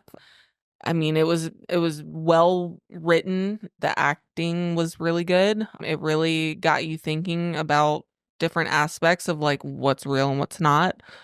Definitely gets you questioning things. And I just think where it lost me was probably towards the end. So. It's kind of a Chinese box, box within a box within a box kind of thing. The movie is called Saint Elsewhere, by the way. It ends in a snow globe. It's kind of like Krampus. They were in the snow kind of like globe. Krampus, but kind of like, this is way off topic. Like, what was that show that came on MTV like forever ago? The Hills or Laguna Beach. I never saw it. No. I'm gonna say that was my guilty pleasure when I was younger. But the series finale of that show, they zoom out, and you think that you're just following like the reality of these teenagers living like their life, their like very privileged life in California. But then the series finale, they zoom out, and you can see that they were on a set the whole time. Like it was just all fake. Yeah. So that's kind of how I was seeing how it was gonna play out, and I don't know. Talking about the movie has kind of made me like the movie a lot more. Sure. Yeah. Because I'm going into the movie and I'm There's more to explore. I'm looking at all the points. Like I said, when they zoom out on the park bench and it says the size really matter. That's the first question. The movie has started with a question, and it just keeps questioning the whole time. And then it goes into iterations with the originals and how they get bigger and louder and they have more followers, and yet nobody really pays attention to the OGs anymore, kind of thing. So really, there's a lot of echoing. Yeah, I enjoy it. And then her seeing the diagram on the wall. I can't remember what the diagram was. Oh, it Said was, something Inferno, Paradise Inferno. Yeah, I guess. Mhm. Yeah, it was Paradise Lost, the levels of hell. Dante's yeah. Inferno. Yeah, Dante's Inferno. Right. That's what I was Dante's thinking of. Inferno. Yeah, Yeah. I didn't want to say it and be like, but I'll let somebody else say it. It reminded me of the Hive from Resident Evil, where you keep going down, down, down, down, down. Yeah, that's what that's based on. Yeah, so that was cool. But yeah, I'm gonna give the movie an 8. I enjoyed it. The ending was I did feel a little rushed. I wish when she went through the tunnels of, like, she opens the room and it's a different religion. I wish she would have, like, I don't know, like, and I said this too when she opened the bike lock. I was like, oh, is this Holocaust? Because the one girl was like, oh, you just kind of forgot about the Holocaust, and it went into a room and it took me back to, like, The Boy in the Striped Pajamas, where they're, like, in those weird, like, little, the Holocaust prisons, those little cabins and everything, and all those things. And it took me back to that, and I was like, wow, this is going to go back to this. This is getting deep. And then it didn't.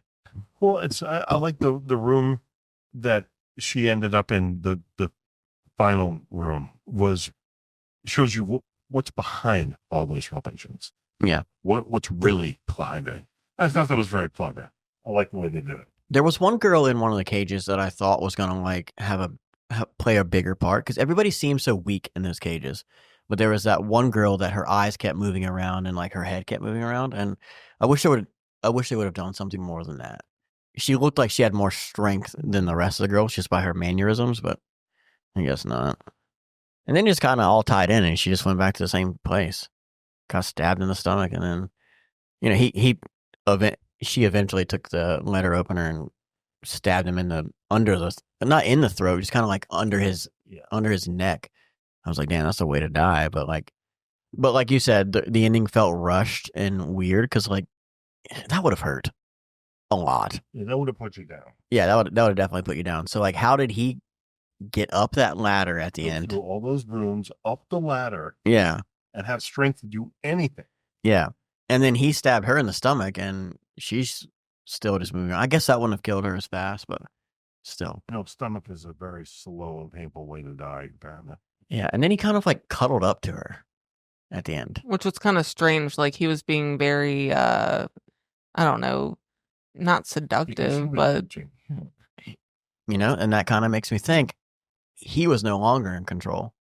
Like, maybe she was more alive than him at that. I think it was a very submissive move. yeah. Which is weird because he's in control. But and then the two. I mean, from one of the scenes where Sister Barnes, like, basically got her throat slashed, and then at the very end, where for, like, a split second she became alive, but then it made me question, was she a bot? Yeah, that scene was just like, it was unnecessary. Like, obviously, if you're gonna get sliced in the throat, you're not coming back from that. It's not realistic. It was too serious of a movie for her to be an actual bot, so then I kind of threw that out. yeah, but it's I mean, if they would have just left it where he just called up to her and died, it's like, okay, you did it the one time, I'll let it pass. It's a good movie. Yeah, because she got out.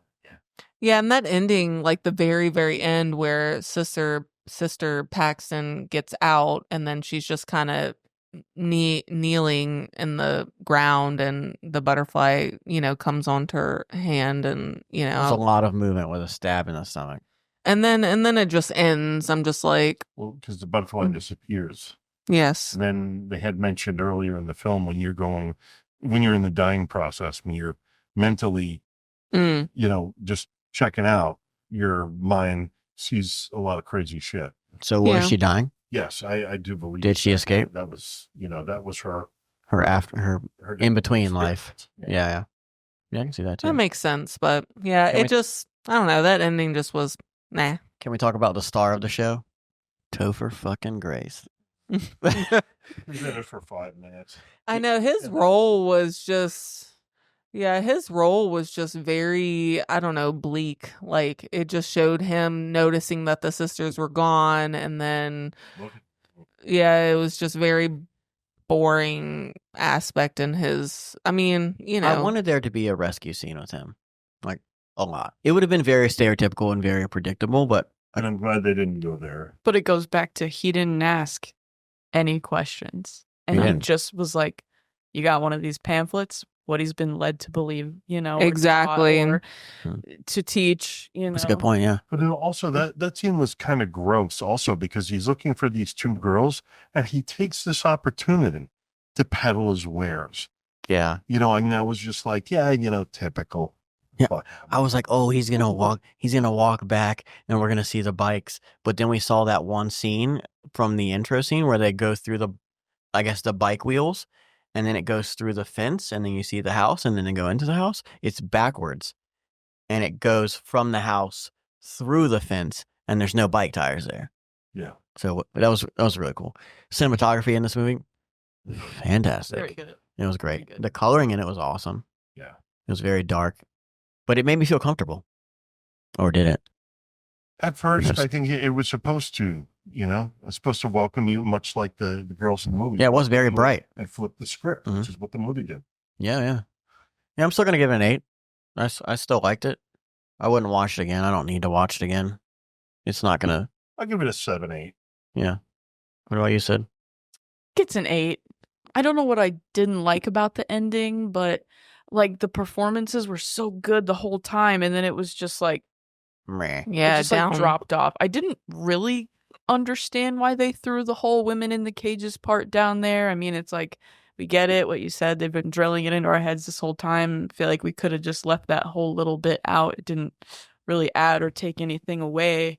I guess For the women me- in the cages were kind of like, Subjugation. That's what religion is for. He was in control. well, not even that. It's just like if there were somebody else that could come to the house, there would be another quote unquote prophet to send out and do the same thing again over and over and over because he was in control.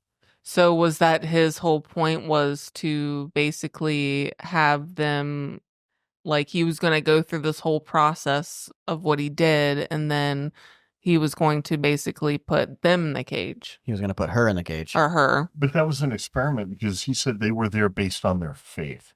Yeah. That just made me think like, was he what's the difference if you're under my control or the church's control or anybody You're in else's a cage, control? no Yeah, matter what. control is control Yeah. across the board. And I think that was also tying back to all the comparisons he did between the religions and the board games. Like, it's all the same thing, just has a different cover on it. Yeah, because if you think about it, when you're playing Monopoly, somebody's in control of all the money. And then, like, Damn banker. it just makes a lot of sense when you think about it.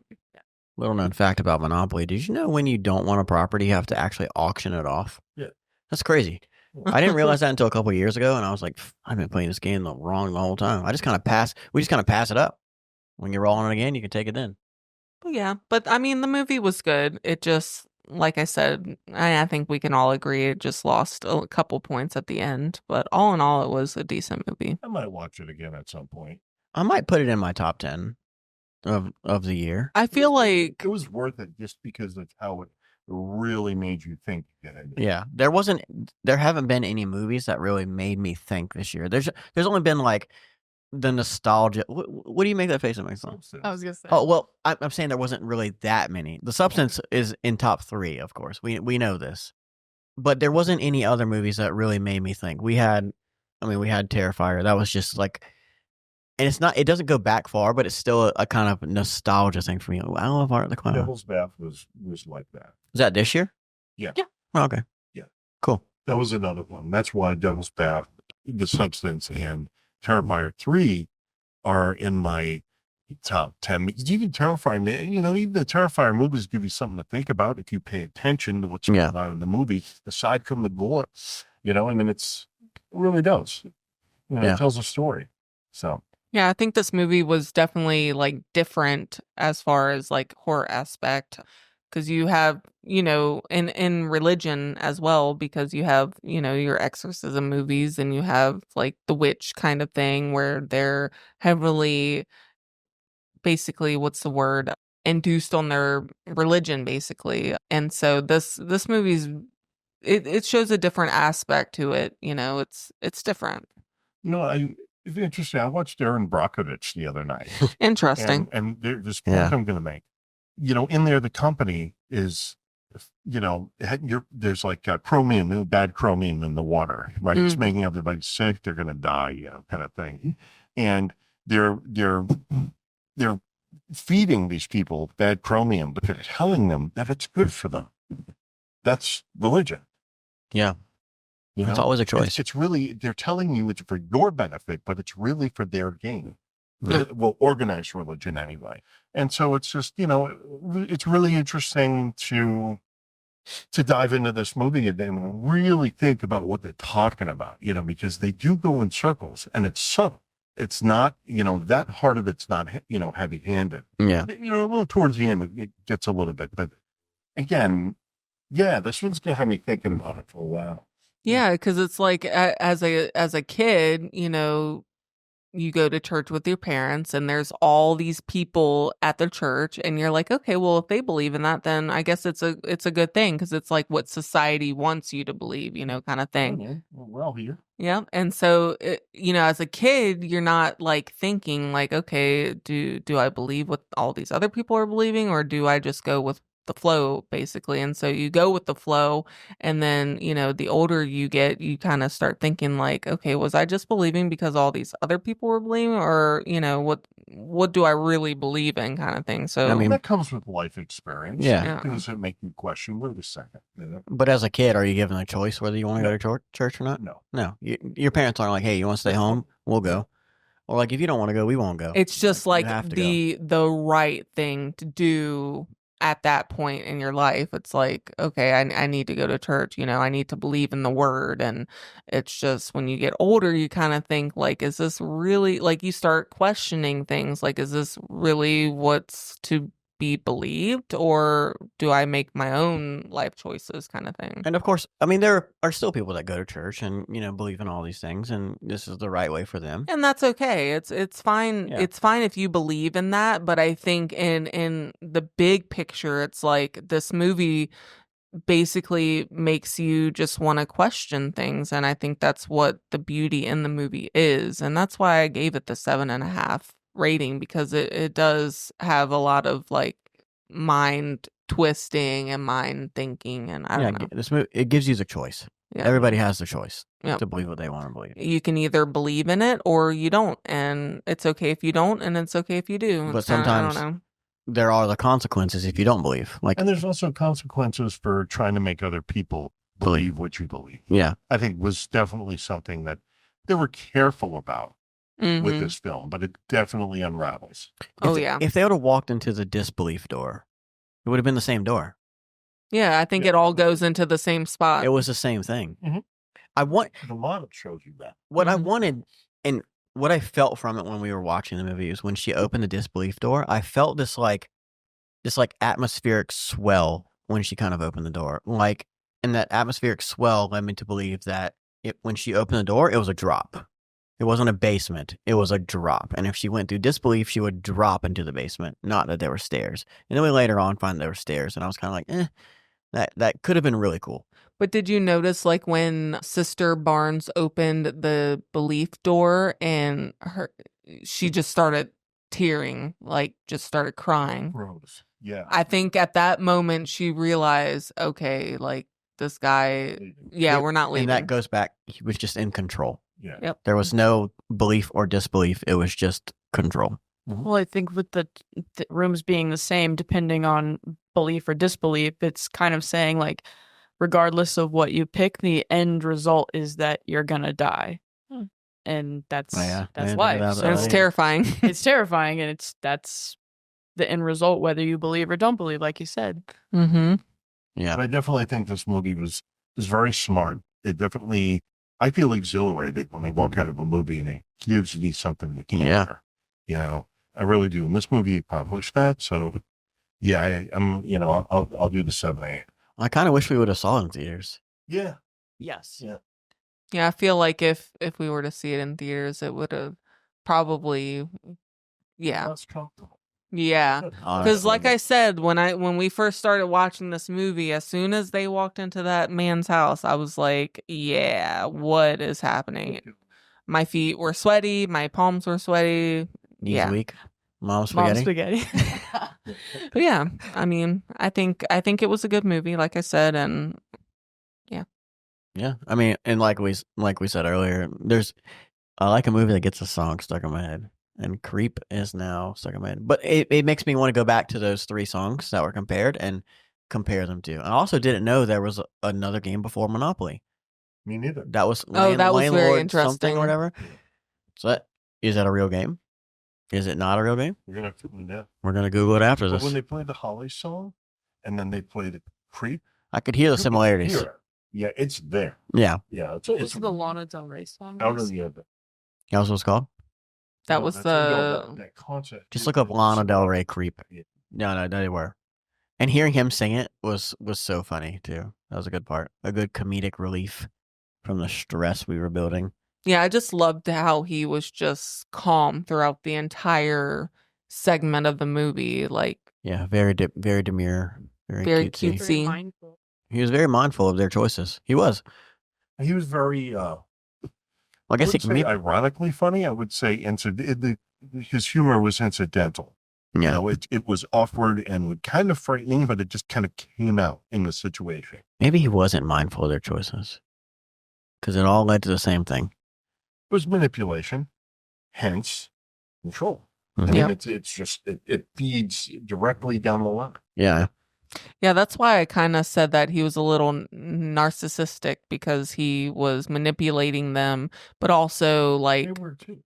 yeah, yeah, Well, that too. but they had to question him. They were trying to see if they could break him. Right. So Didn't have. So I don't think their questioning and their control was more narcissism, more of Numerous. yeah, Yeah. yeah. Because she stayed protective the whole time. She was questioning the entire time, and it was to protect them, to see what's going on. And sometimes you need to question and break somebody to protect yourself. But from the very beginning, he noticed him looking at them and the way he would address them and ask them questions.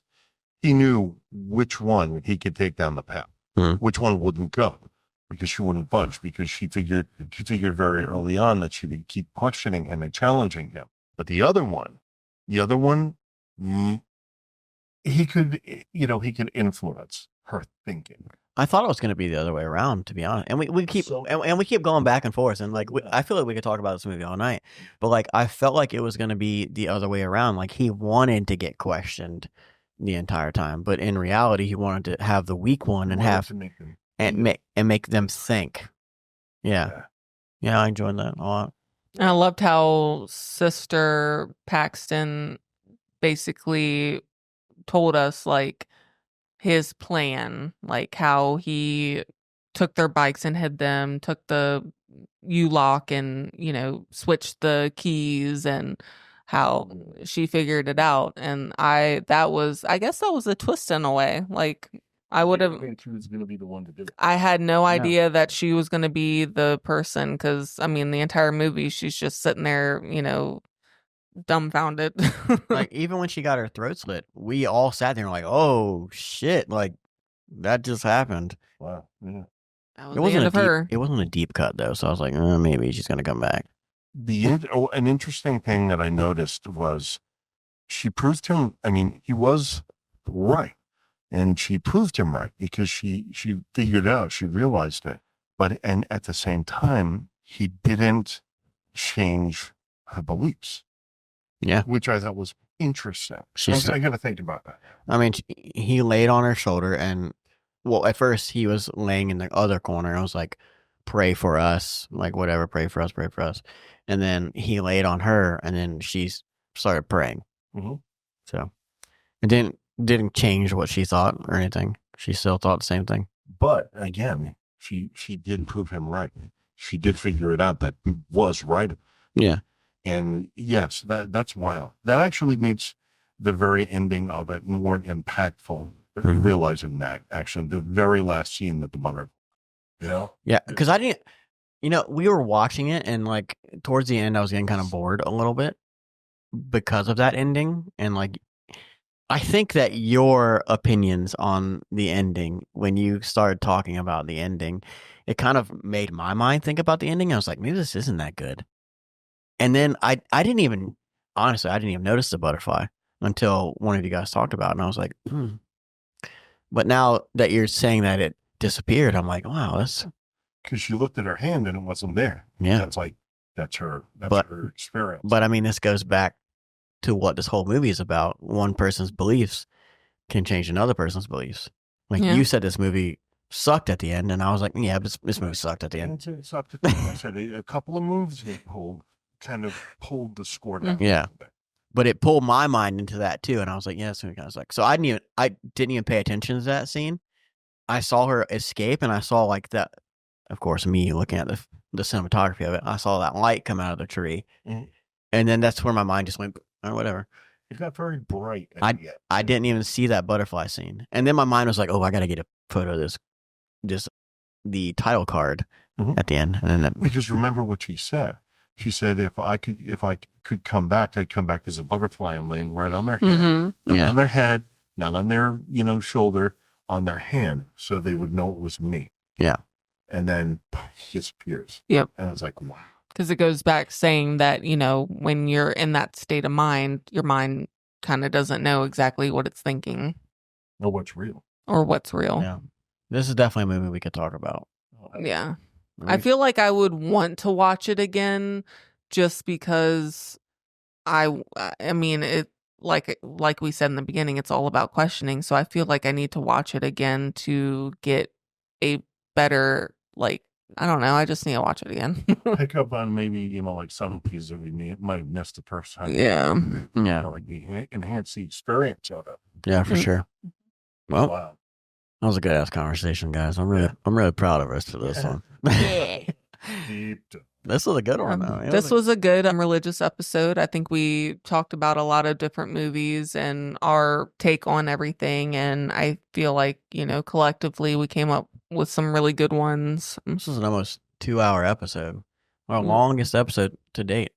Not gonna say we've recorded a lot, but shit, I mean, we did pretty good. So we maybe break it up, one on Wednesday, one on Friday. No, we're keeping this as one episode. We're not cutting any of this either. I feel like this needs to be all in one kind of thing. Yeah. It's all in one. Well, and to preface a disclaimer, our beliefs don't change anybody else's beliefs. Yeah, no, that's not what we're trying to do. Yeah. Yeah, no. Talking about. We're friends. Just that a are discussion.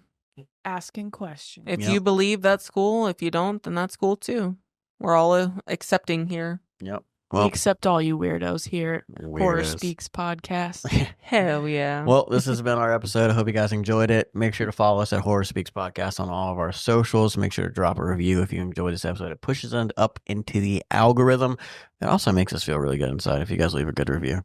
That's right. It heals our inner children. Mhm. Yep. And if you like all things spooky, definitely check out the next episode, which will be airing Sometime next week. A week after this one. I'm just kidding. It's going to be. It will be favorite vampire films and Robert Eggers' Nosferatu. Yeah. So that's one to look forward to. And we'll see you creeps next time. Later. Bye. Stay spooky. Bye.